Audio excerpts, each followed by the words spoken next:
Vous avez été dressé à confondre votre disparition avec de la bonté. Voilà la phrase que l'on évite, parce qu'elle accuse trop de familles, trop de relations, trop de morales apprises dans des maisons où l'amour arrivait sous condition.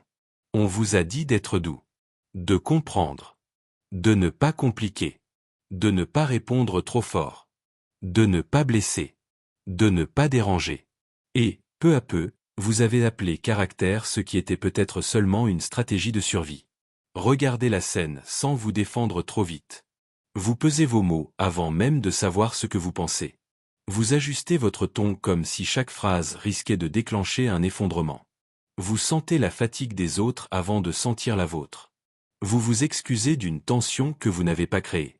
Vous expliquez vos limites comme si elles étaient des fautes. Vous appelez cela être une bonne personne.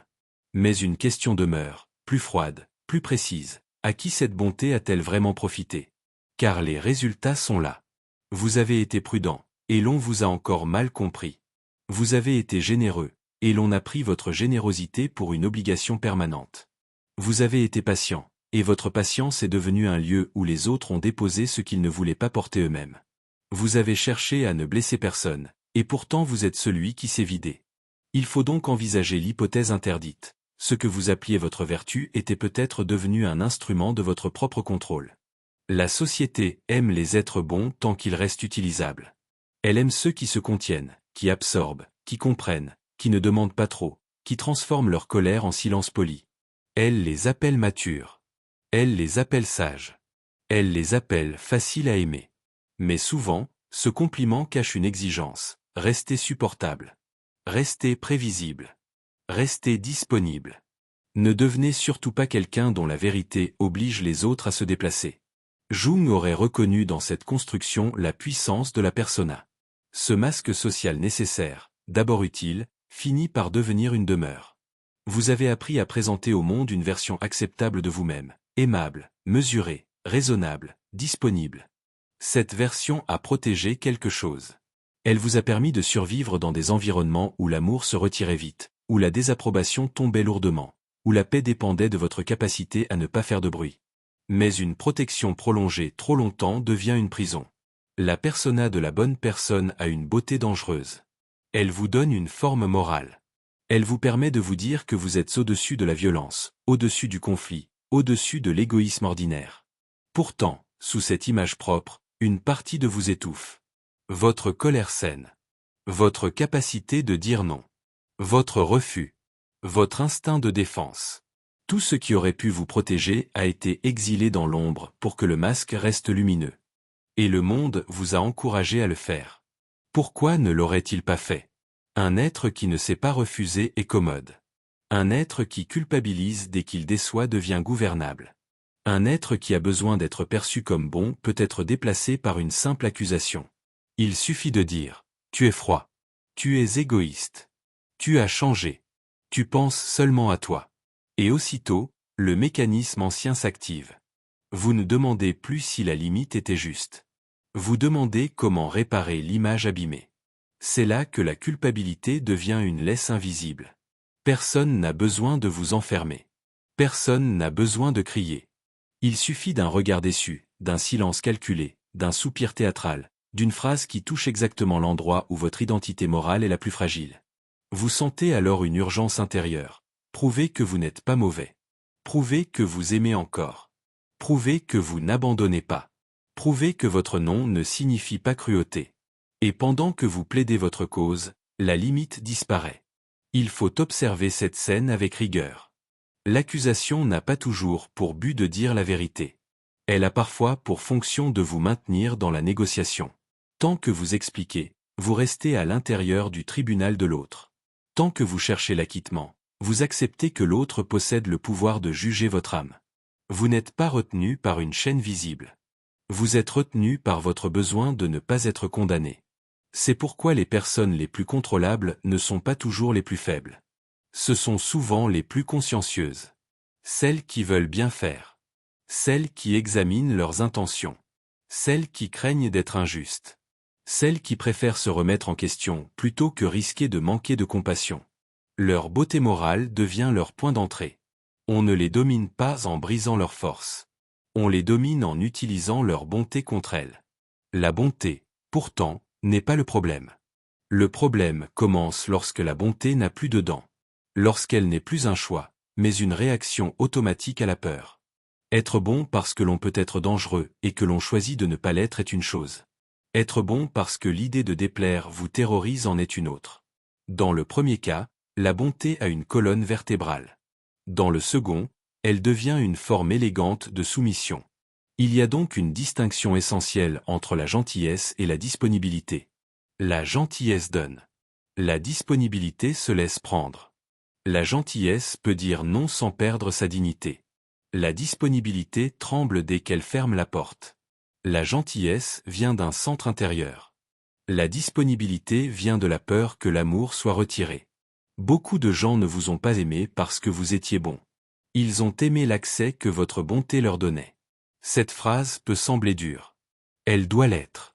Il y a des vérités qui ne peuvent pas entrer dans la conscience sous une forme douce, parce qu'une forme douce serait immédiatement transformée en excuse. Vous avez peut-être passé des années à comprendre des personnes qui ne faisaient aucun effort réel pour vous comprendre. Vous avez étudié leurs blessures, leurs traumatismes, leurs humeurs, leurs enfances, leurs mécanismes. Vous avez construit des explications pour rendre supportable ce qui vous abîmait. Mais qui faisait ce travail pour vous? Le rôle de la bonne personne devient alors une scène étrange. Vous portez l'humanité des autres avec une tendresse presque savante, pendant que votre propre vie attend à la porte. Vous êtes patient avec leurs absences, mais cruel avec vos besoins. Vous êtes tolérant avec leurs contradictions, mais impitoyable envers votre colère. Vous pardonnez ce qui vous consume, puis vous appelez cela profondeur. Ce n'est pas de la profondeur. C'est parfois une fatigue qui a appris à parler noble. Jung ne demandait pas à l'être humain de devenir agréable. Il demandait qu'il devienne entier. Or l'entièreté contient ce que la persona de la bonté refuse. La capacité d'être difficile, de décevoir, de perdre une approbation, de ne pas se justifier devant ceux qui profitent de votre justification. Devenir entier signifie reprendre les parties de soi qui furent bannies parce qu'elles rendaient les autres inconfortables. La colère, la fermeté, la froideur nécessaire, le refus, le départ. Mais celui qui reprend ces parties sera souvent accusé. C'est inévitable. Les systèmes qui profitaient de votre absence ne célébreront pas votre retour. Ils diront que vous êtes devenu dur, distant, égoïste, méconnaissable. Ils ne mentiront pas entièrement. Vous serez réellement moins accessible à leur contrôle. Vous serez réellement moins disponible pour absorber ce qu'ils ne veulent pas sentir. Vous serez réellement moins facile à aimer dans les conditions anciennes. Ce qu'ils appelleront changement sera parfois simplement la fin de votre effacement. Ici apparaît la figure du bouc émissaire. Dans toute structure malade, familiale, professionnelle, amoureuse ou sociale, il faut quelqu'un pour porter ce que le groupe refuse de voir. Quelqu'un doit devenir trop sensible, trop compliqué, trop instable, trop froid, trop exigeant. Il faut un nom sur lequel déposer le désordre collectif. Et souvent, ce rôle tombe sur celui qui voit trop. Celui qui sent l'incohérence. Celui qui ne peut plus applaudir la fiction commune avec assez de naturel. Le bouc émissaire n'est pas nécessairement choisi parce qu'il est faible. Il est choisi parce que sa perception dérange. Il remarque les doubles discours. Il ressent l'injustice que les autres ont appris à normaliser. Il réagit à ce qui devait rester invisible. Alors le système le retourne contre lui-même. Il appelle sa mémoire exagération. Sa limite trahison. Sa douleur théâtre. Sa lucidité agressivité. Il faut que celui qui voit devienne suspect, sinon ce qu'il voit deviendrait dangereux. C'est ainsi que commence une vie entière passée à vouloir laver son nom. On essaie d'être irréprochable. Plus doux. Plus intelligent. Plus patient. Plus utile. On croit qu'une perfection suffisante forcera enfin le système à reconnaître son erreur. Mais un tribunal construit pour vous déclarer coupable ne sera jamais convaincu par votre innocence. Votre épuisement vient de là. Vous plaidez dans une salle où le verdict précède l'épreuve. La guérison commence quand vous quittez ce tribunal. Non quand vous gagnez. Quand vous cessez de participer. Quand vous comprenez que certaines personnes ont besoin que vous soyez le problème pour ne pas regarder leur propre violence. Votre réputation, dans un système toxique, n'est pas un miroir. C'est un otage. Et tant que vous essayez de sauver cet otage, ceux qui l'ont capturé gardent du pouvoir sur votre corps, votre parole, votre sommeil, votre décision. Alors vient la porte interdite. Acceptez d'être le méchant dans l'histoire de ceux qui avaient besoin de votre docilité. Non pas devenir cruel. Non pas chercher à blesser. Mais ne plus considérer l'accusation comme une urgence.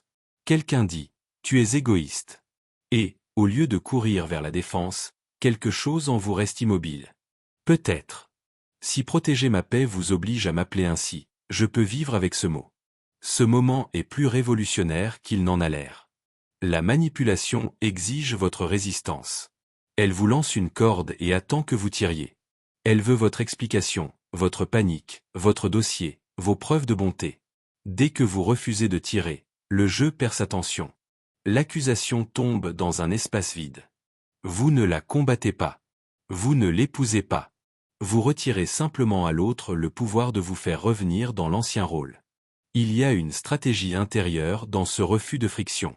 On vous appelle froid. Vous pouvez répondre, je suis moins disponible qu'avant. On vous appelle ingrat. Vous pouvez répondre, je ne paierai plus avec ma vie pour conserver une image docile. On dit que vous avez changé. Vous pouvez répondre intérieurement, enfin. Non comme provocation, mais comme reconnaissance. Car il y a des changements qui ressemblent à des crimes uniquement pour ceux qui vivaient de votre immobilité. Le mot méchant devient alors un seuil. Il ne désigne plus le mal. Il désigne la mort de votre dépendance à une réputation. Celui qui ne peut pas supporter d'être mal vu reste programmable. Celui qui peut survivre à une fausse accusation sans revenir mendier l'approbation commence à récupérer sa souveraineté. La liberté n'est pas de convaincre tout le monde de votre bonté. C'est de ne plus fonder votre existence sur ce verdict. Il faut beaucoup de deuil pour arriver là. La mort de l'enfant qui voulait être facile à aimer. La mort du sauveur qui croyait pouvoir réparer la justice des autres par assez de tendresse. La mort du personnage moral qui préférait être vidé plutôt que mal compris. Ces morts ne se produisent pas dans un grand éclat. Elles arrivent lentement, dans des limites maintenues, dans des silences non expliqués, dans des départs qui ne demandent plus d'autorisation. Puis un jour, quelque chose devient calme. On vous déforme, et vous ne vous précipitez plus pour corriger. On vous reproche une limite, et vous dormez quand même. On vous appelle distant, et vous sentez que ce mot signifie seulement que la porte n'est plus ouverte à n'importe quelle main. Ce n'est pas de l'indifférence.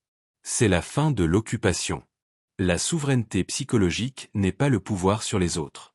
C'est la fin du pouvoir que leur regard exerçait sur votre centre. Vous n'êtes plus une colonie de leurs humeurs. Vous n'êtes plus gouverné par les tempêtes de culpabilité qu'ils savaient déclencher. Vous n'êtes plus le dépositaire de leur dette émotionnelle. Vous êtes devenu plus difficile à utiliser, et pour certaines personnes, cela suffira à vous rendre impardonnable. Qu'elles vous trouvent impardonnable. Il y a des condamnations qui ressemblent à des libérations lorsqu'on les entend depuis le bon endroit. Être appelé égoïste par celui qui avait besoin de votre sacrifice peut être une information précieuse. Être appelé froid par celui qui confondait votre chaleur avec un droit d'accès peut être un signe de retour. Être appelé méchant par celui qui vous préférait soumis peut être le premier compliment honnête de toute la relation. À la fin, vous ne perdez pas votre bonté. Vous perdez seulement la terreur d'avoir l'air mauvais. Et cela change tout. Votre oui reprend une valeur parce que votre non existe enfin. Votre douceur redevient réelle parce qu'elle n'est plus obligatoire. Votre présence cesse d'être une ressource publique. Votre compassion cesse d'être une porte sans serrure. Le monde continuera peut-être à préférer votre ancienne version. C'était une version très pratique, très douce, très épuisée. Mais vous n'avez pas été placé sur Terre pour devenir une surface d'accueil pour les projections des autres. Vous n'avez pas à rester lisible pour ceux qui ne vous lisent que lorsqu'ils ont besoin de quelque chose. Vous n'avez pas à mourir lentement sous le nom de bonté. Si une part de vous résiste encore, écoutez-la. Elle a peur, probablement.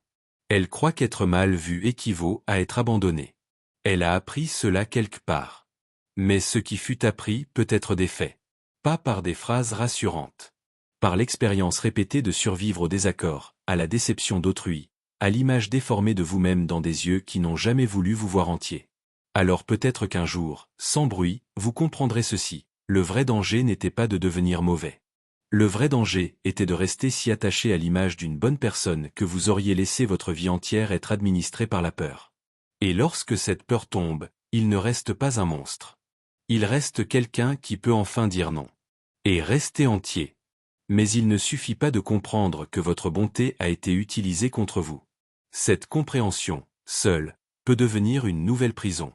On peut passer des années à dire « Ils ont abusé de ma gentillesse, ils ont profité de ma patience, ils ont transformé ma conscience en instrument de contrôle. » Tout cela peut être vrai. Mais si cette vérité ne change pas votre manière d'agir, elle devient seulement une plainte plus intelligente.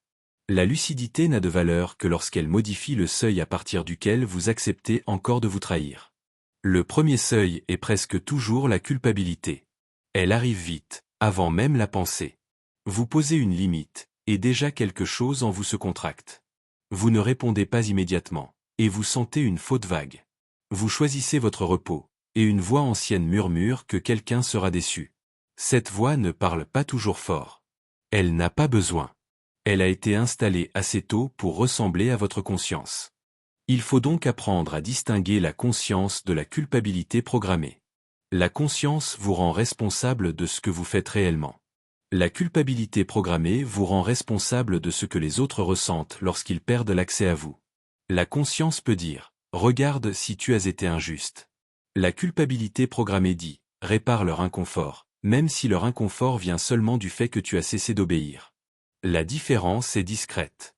Elle décide pourtant de toute une vie. Une grande partie de ce que vous appeliez remords n'était peut-être que panique relationnelle. La peur du regard froid. La peur du silence. La peur d'être raconté de travers.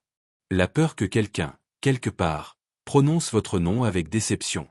Et parce que cette peur semblait insupportable, vous avez souvent préféré réparer l'image plutôt que respecter le réel. Vous avez choisi de redevenir acceptable au lieu de rester exact. C'est ainsi que l'on perd sa vie par petites corrections. Une phrase adoucie. Une limite repoussée. Un non transformé en peut-être. Une colère déguisée en compréhension. Une absence de réponse maquillée en disponibilité. Rien ne paraît dramatique sur le moment. Mais, année après année, l'être intérieur comprend le message. Mon confort moral dépend de ma disparition progressive. On ne devient pas prisonnier d'un seul grand sacrifice.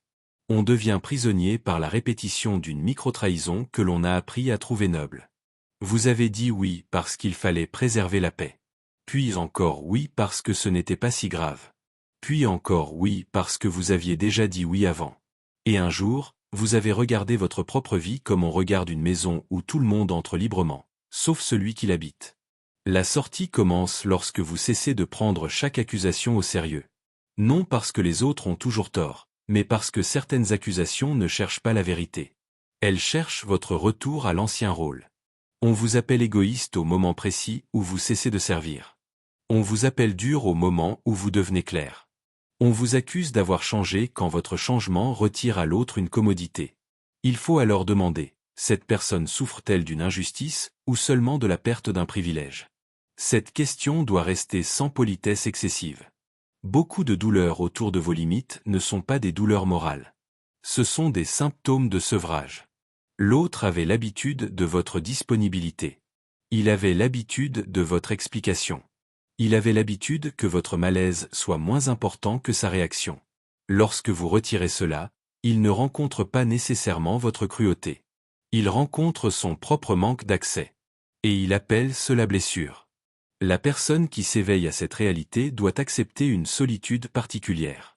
Non la solitude d'être sans amour, mais celle de ne plus être protégé par son ancienne image. Tant que vous étiez le bon, le facile, le compréhensif, vous aviez une place. Une place épuisante, certes, mais identifiable. En quittant ce rôle, vous perdez la sécurité de l'étiquette.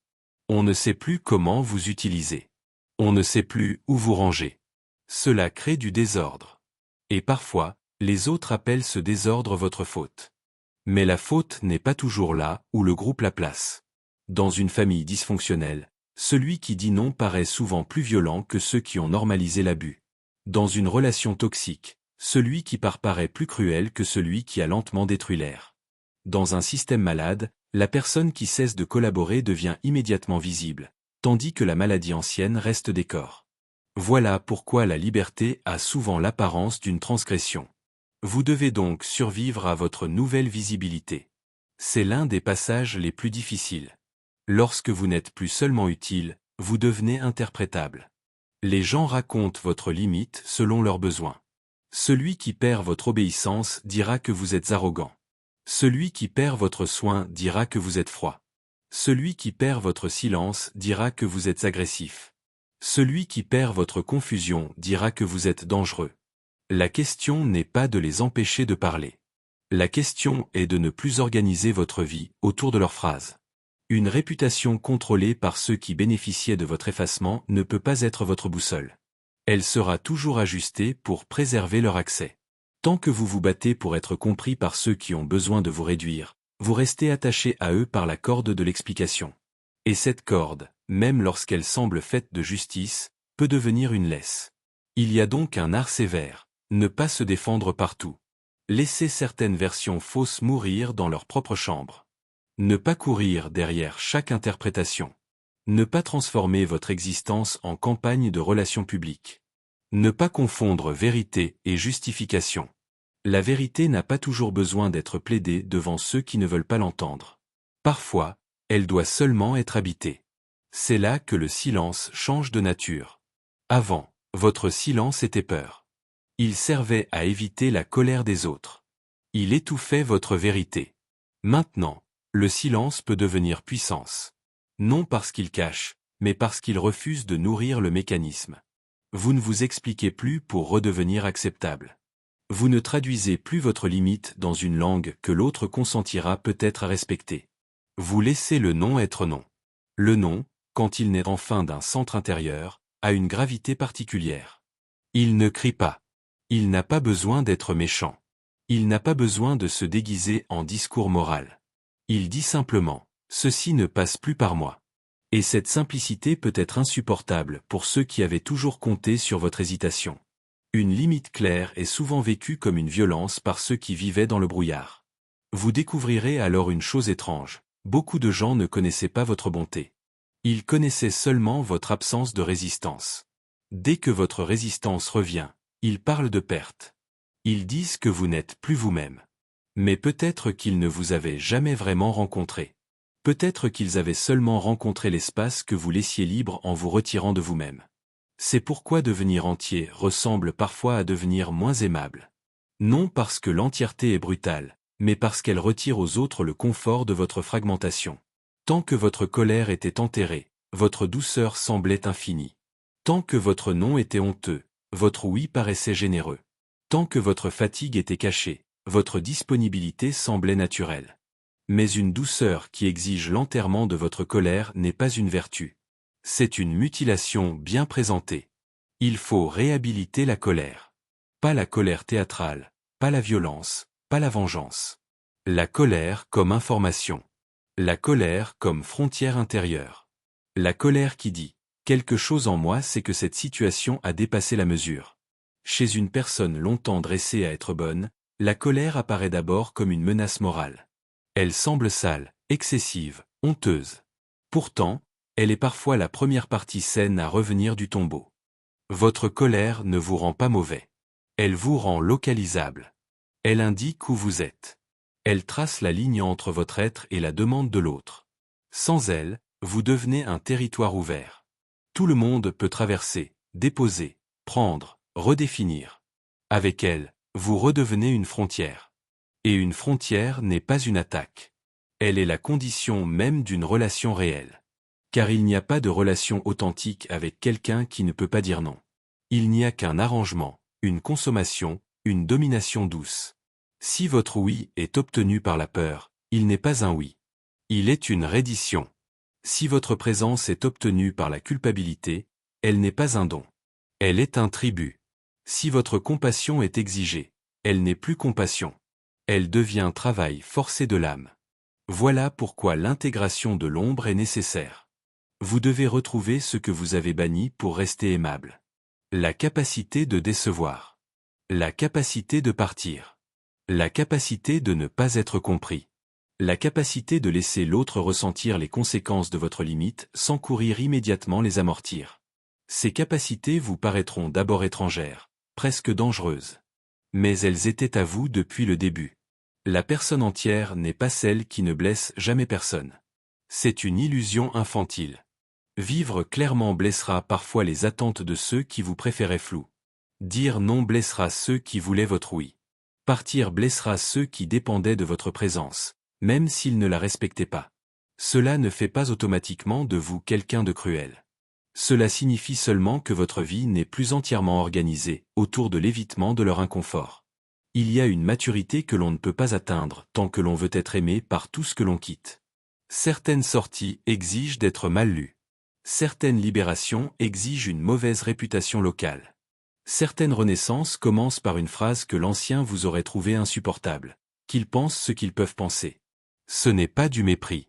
C'est la reconnaissance d'une limite objective. Vous ne pouvez pas contrôler à la fois votre liberté et leur récit. Si vous choisissez leur récit, votre liberté sera toujours négociée. Si vous choisissez votre liberté, leur récit deviendra parfois hostile. Il faut choisir ce que vous êtes prêt à perdre. Les bonnes personnes épuisées tentent souvent de ne rien perdre. C'est ainsi qu'elles se perdent elles-mêmes. À mesure que cette vérité descend, votre rapport aux autres change. Vous n'écoutez plus seulement ce qu'ils disent de vous. Vous observez ce qu'ils veulent récupérer. Leur colère demande-t-elle justice ou accès? Leur tristesse demande-t-elle réparation ou retour à l'ancien contrat? Leur accusation parle-t-elle d'une blessure réelle ou du scandale de ne plus pouvoir disposer de vous? Cette lucidité ne vous rend pas cynique.